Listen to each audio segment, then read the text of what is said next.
there's 40 hertz light around them, the lights flicker. In other words, they could run through the maze better again and find their cheese. They could recognize objects more easily. They locate objects more easily. They had no change in body weight and other kinds of things. There were no adverse effects for several weeks. And here's the big surprise. The rhythmic sensory stimulation, in this case visual stimulation, reduced the amyloid beta most at 40 hertz flicker.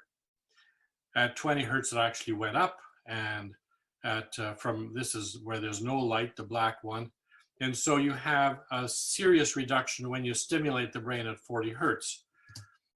And the question is, why are the amyloid levels lower? Well, what happens is that the amyloid is naturally released from neurons, and when there is gamma flicker, microglia are activated and they go and munch up the amyloid beta and clean it up. The microglia are like the little janitors that are supposed to go around and clean up the brain, but as Alzheimer's sets in, they become lazy and they just sit around.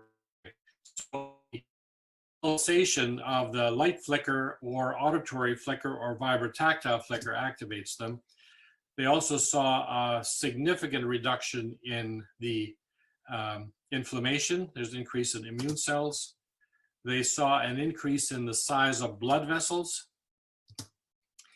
And they have since then looked at sound, which is what we were doing, and found that when you combine the two, you have in fact the most potent treatment, but of the two, sound is the more effective. And so they're currently working on some commercialization of this and FDA approval. And so we've tried to look at some of that. This is now sort of, a wishful thinking.